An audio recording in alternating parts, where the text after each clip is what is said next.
Henry, a proud entrepreneur, despises his modest wife Megan and hides a lover, Phoebe, presenting Phoebe as his glamorous partner at business events. Confident he can charm foreign investors in Buenos Aires, Henry brings Phoebe to a crucial meeting. There the lead investor dramatically removes a wig and reveals herself as Megan, who had quietly built control of the company through share purchases. Megan exposes Henry, seizes control of the business, fires Phoebe, and leaves Henry humiliated and ruined while she rises to lead the company. Henry's cufflink caught the light, and then his eye, a small, tidy flash of silver, the sort of detail he trusted to say everything about a man. He straightened his tie in the mirrored elevator, an army of expressions rehearsed and ready, charm, focus, harmless arrogance, all calibrated for investors. The building's brass sign reflected his silhouette like a small altar. Henry Marlowe, founder, CEO. He stepped out and into the lobby that smelled faintly of lemon and printer ink, where brown-suited associates moved like ordered thoughts. At home, Megan set 2 plates on the vintage oak table with a rhythm she'd practiced for 15 years. 1 fork, 2 knives, her hands folding a napkin with the same care with which she'd once smoothed Henry's sleeve after a late-night pitch. The apartment beyond the lobby was modest in comparison, framed charcoal sketches, a tea cloth with a moth-eaten hem, the slow, quiet warmth of a life lived in the soft margins. Megan didn't envy the marble offices. She favored light that held secrets, not advertisements. Henry kissed her temple like clockwork. He was a man who made vows public and private with equal performative ease. Megan listened to his announcements the way one listens to summer weather, serious, patient, already accommodating. "I'll be away," he said. "Buenos Aires. Big meeting. I need you to hold the fort." She nodded. Her eyes said nothing dramatic. They said she would, because that was the part she had always played. It was how they complemented each other once, his hunger, her steadiness. Somewhere along the climb, Henry had confused steadiness for weakness. Phoebe lived in a different light. She was a curated photograph on a balcony of a hotel bar, red dress, bright laugh, a neck that invited compliments, and a confidence that leaned forward like an open hand. Henry loved how she completed his silhouette in public, beautiful, bold, easy to applaud. He practiced introductions to her like lines. The rehearsed words slid out like polished coins. With Phoebe beside him, he was the sort of man who could be worshipped by strangers. But the room between Henry and Megan had narrowed into habits that didn't match names. Avoidance, small silences conquered by drinks, the language of apologies without mechanics. Megan moved through their life like a compass quietly recalibrating. Henry believed that silence equaled consent. That evening she folded his shirt, smoothing out not just fabric but 10 years of small indifference. When he left the apartment, she tucked in the collar with care, watched him put on his cufflinks, and smiled with an economy Henry mistook for ignorance. What the elevator didn't see was the way Megan's hand lingered on his coat, a habit that had nothing to do with possession and everything to do with memory. She watched his back, then the mirrored door hushed closed, and the apartment quieted to what it had always been, a place where invitations to belong and departures from tenderness were equally recorded. Outside, Henry's black sedan swallowed the night and drove him toward a promise he'd already written in 2 voices, one in legalese and one in lingering lipstick. Under the glare of departure boards, Henry checked his emails, counted the attendees, and rehearsed the moment he would introduce Phoebe as his partner. He pictured investors leaning in, his charm refracting across a polished table. He did not imagine a woman in a wig in a windowed conference room, watching him rehearse the performance of being more than he had earned. Flight 107 hummed like a contained universe. Henry slept with one eye open, not from fear, but because vigilance was habit. He and Phoebe sat side by side in a first-class capsule that smelled of lemon and subtle perfume, a private stage. Phoebe traced the rim of her glass and laughed at Henry's anecdotes with a precision that felt like applause. She was luminous in the kind of light that made other people's faces flatten into adoration. Henry drank it in. He loved how admiration rearranged the room around him. Meanwhile, back home, Megan rose before dawn. She brewed tea the way someone rehearses a long plan: measure, steep, watch. There was a ledger hidden in the bottom drawer of the writing desk, obscure brokerage statements, a list of names and dates, numbers underlined in a tidy, clinical hand. Megan's plans were not the loud kind. She had not stormed boardrooms. She had bought small stakes, then slightly larger ones, attending shareholder calls with a patience that could be mistaken for forgetfulness. She learned how governance whispers, how minutes accumulate into power. This was economy practiced as patience, and it had teeth. The conference room in Buenos Aires smelled of polished wood and expensive coffee. Henry arrived like a promise and sat at the head of a table whose reflection smoothed his edges. Investors filtered in, a middle-aged man whose face had lived in other companies' balance sheets, a woman behind dark glasses whose posture was a quiet question, and a relaxed gentleman whose eyes hid an engineer's curiosity. Henry introduced Phoebe, letting her charm fill the room. The male investor smiled politely. The woman behind sunglasses kept her face still, like a postcard glued to a wall. Her French accent cut the air politely, testing consonants like stakes. Small cues began to build into texture. Phoebe nodded at slides she had not prepared. Henry led with numbers he'd memorized the night before. Outside, the city hummed, a different currency of movement, but inside, the room measured Henry's confidence with a slow, forensic quiet. He gestured towards expansion forecasts, his voice careful and precise. He could feel the eyes that mattered on Phoebe, evaluating how well she played the role he'd written for her. Yet something in the investor's tone, the woman with the sunglasses, was quieter and sharper than Henry expected. She asked about governance, about the new CFO whose policies had subtly shifted allocations. Henry's fingers found the edge of the table and tightened. The question was correct. It was a trap laid out as curiosity. Henry fumbled a practiced reply. Phoebe's smile faltered, like a stage prop slightly misaligned. He had assumed appearance would win the room. The room's attention had shifted to the architecture of his company, not its lamps. The audio on the projector ticked, a metronome for Henry's unraveling. He tried to regain rhythm with slides about market share and client retention. Then the woman removed her sunglasses, the simple gesture turning a performance into interrogation. Her eyes were not merely alert, they were personal, like someone who had learned an unflattering song by heart and now hummed every verse back. Henry felt a prick of unease he couldn't charm away. He began to catalog what he hadn't done, detailed memos, oversight reports, answers he'd delegated and forgotten. Phoebe shifted closer, as if proximity could compress the anxiety into silence. Her hand brushed his arm, a gesture that was once intimate and now performed. Henry's mind scrolled back to the speech he'd prepared. Proof, image, applause. None of that explained the recognition glinting in the investor's steady gaze. Across continents, Megan closed the ledger and dressed simply for the day. She folded a coat over a blouse with the same quiet precision she used to fold outcomes into strategy. She listened to a voicemail, a broker confirming a transfer, and smiled without emotion. Today, she had a meeting of her own. It would be quiet. It would be decisive. The woman at the table leaned forward. For a second the room held its breath, like a throat preparing to speak. Henry had expected platitudes, not pressure. He answered as best he could, assurances, plans, personnel diagrams. The woman nodded, then, in a motion Henry mistook for ritual, she reached up and touched her hair. The wig came free with a practiced ease that made the projector hum like a gull. The hair that murmured from her hand was not the sculpted mane Henry had appraised at the hotel bar. It fell in coils that caught the light and turned into a face Henry knew like the back of his hand, Megan. The wig slid onto the polished surface like an accusation.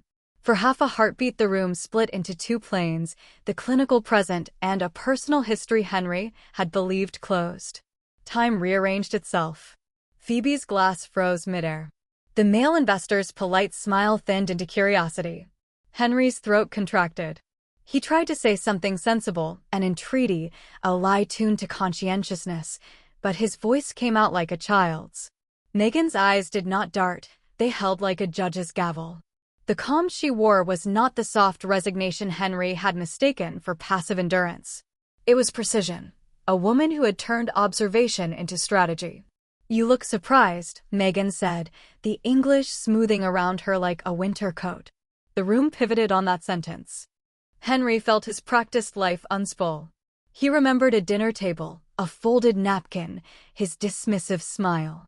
He'd called her simple. He'd mistaken patience for weakness. She had watched him underestimate her in the margins. She'd written long letters with numbers instead of complaints. Phoebe, who had been Henry's best accessory, found her role evaporating. She reached for clarity like someone clutching a script that suddenly had new, unwelcome lines. Who are you?" she whispered, small and suddenly human under the harsh lights.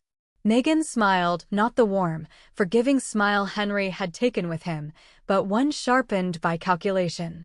"I am an investor," she said, and let the weight of the phrase sink. "In your company."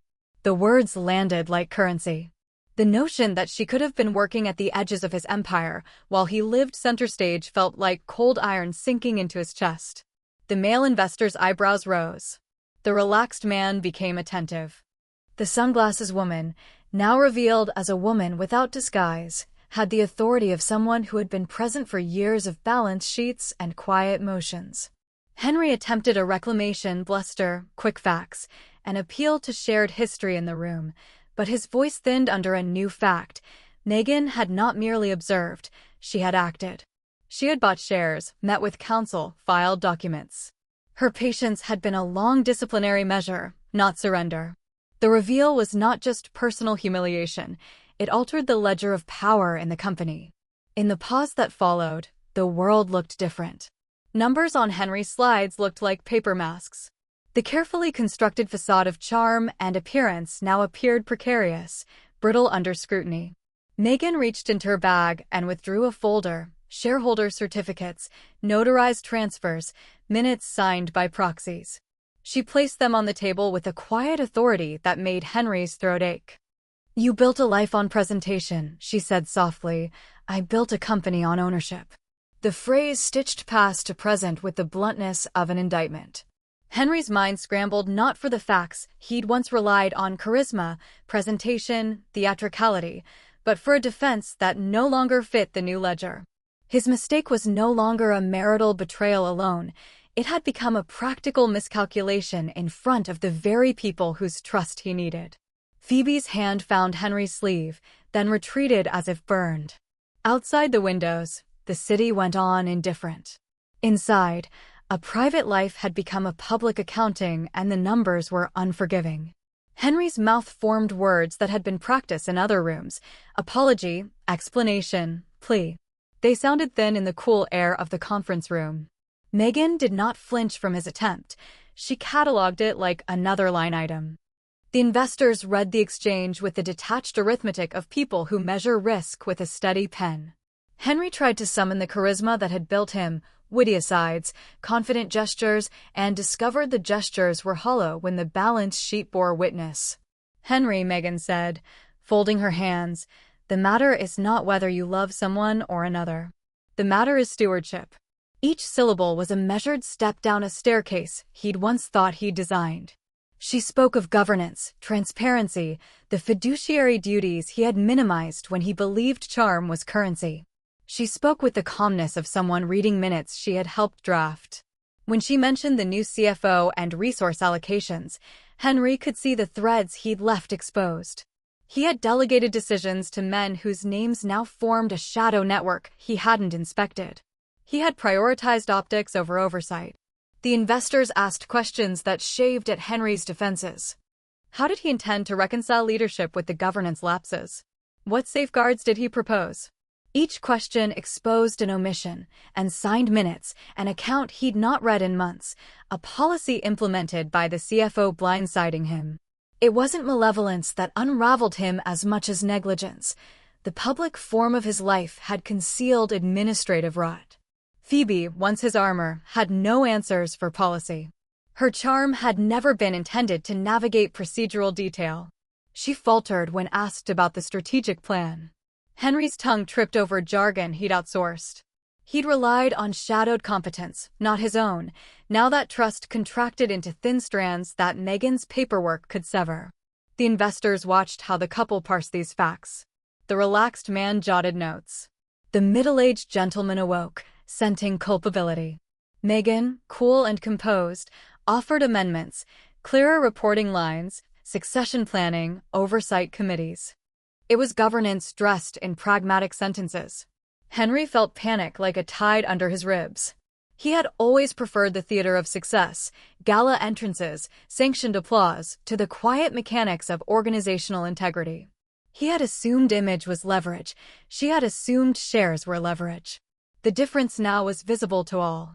When Henry attempted to reclaim narrative, to assert that his charisma translated into client trust and revenue, Megan's voice cut across him. Personality may sell, Henry, but deeds close. She produced a spreadsheet showing revenue growth tied specifically to investments her proxies had encouraged and board decisions she'd quietly supported. The numbers were blunt. The investors leaned in. Henry's defenses crumbled not because he was caught in adultery, but because the math did not add up in his favor. Outside the room, the temperature dropped as if the city felt the shift in fortune. Inside, Henry's personal and professional worlds collapsed into the same footprint. He had to choose, fight publicly and humiliate the company, or step aside while damage control was possible. Even in the hum of fluorescent lights, the choice felt like exposure, except that his brand of leadership was compromised, or attempt to salvage face and lose control. He saw Phoebe's eyes, confusion and fear flickering. He saw the investors' pens writing new names. He heard Megan's voice, not as a supplicant, but as an architect setting out a plan for the future. The space between them was no longer marital, it was corporate and decisive. When silence finally fell, it was not the muffled hush of private accusation, it was the ledger closing on a cycle Henry had foolishly allowed. The file slid across the table like a verdict. Megan's proposal, a restructuring plan complete with board nominations, governance checks, and a schedule to buy out minority shares, landed in front of the investors with the finality of a gavel. Each line item read like a small retribution: committees where his word would be reported, audit windows where his choices would be tracked, a clause ensuring no executive could sign major resource reallocations without a cosign. It was not revenge and melodrama, it was surgical correction. Henry reached for it with fingers that trembled. "You can't," he began, and then realized he had nothing that read as response in that ledger. He was out of currency. Megan watched him with the kind of composure that had kept her voice even when years of disrespect had accumulated. The investors listened to her articulate each reform, why it would stabilize growth, why it would reduce risk, and in the silence between paragraphs Henry could hear the sound of his own miscalculations. Phoebe had nowhere to go in this conversation about committees and proxies. Her attempts to speak, to claim partnership or insight, fell like warm breath on glass, visible, ephemeral. She rose, uncertainty mapped on her face, and there was a small, stunned dignity to her exit. Henry watched her leave and felt the finality of being abandoned by the only person who had once mirrored his image back to him. When it came time to vote, the room bent toward the stable steward over the charismatic face. Votes were cast, simple procedural things, and Henry watched numbers assemble against him. He had expected drama to hide behind contractual emphasis, but here papers and proxies had a weight that performance could not balance. The tally was quiet and inexorable. Megan's motion carried. Henry's protest was small, a recitation of past feats, an appeal to loyalty, an attempt to evoke the career scaffold he claimed as his own.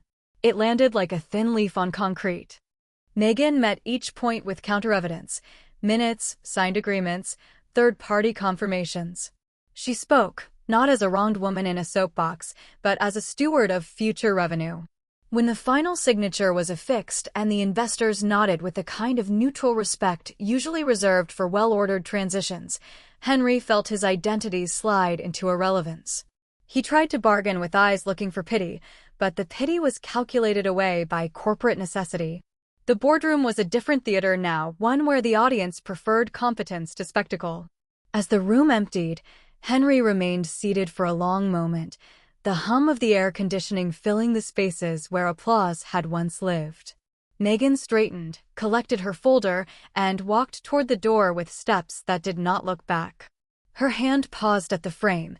She cast a look at Henry, not a plea, not triumphal gloating, but a sober assessment of cost, and then she left. Alone, Henry felt the silence compress. The matching of silence and loss was precise.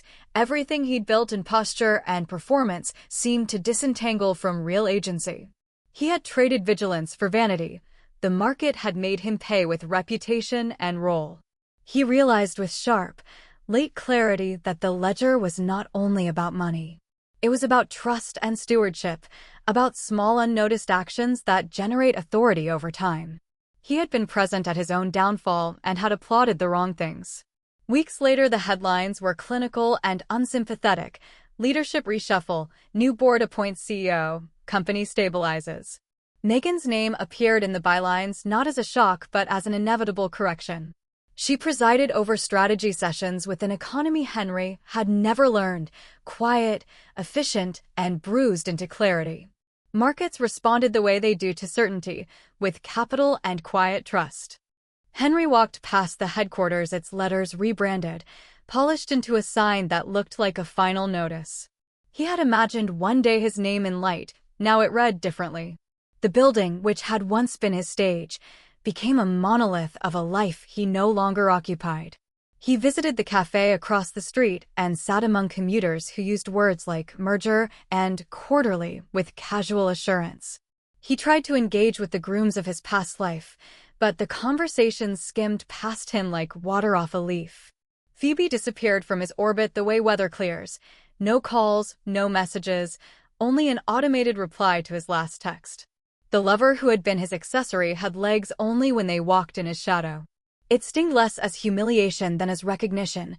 Alliances built on cosmetics and convenience evaporate under pressure. She had never been invested in the ledger he'd ignored. Megan, for her part, did not parade Henry's downfall. She did not gloat in glossy interviews. She implemented policies, hired auditors, and spent long mornings in meeting rooms where her voice cued into planning documents and compliance checklists. Her triumph was not a banner, but a set of protocols. That restraint made her victory more discomfiting for Henry. She had been wronged, yes, but she had responded by repairing, not merely retaliating. There were small personal echoes, too.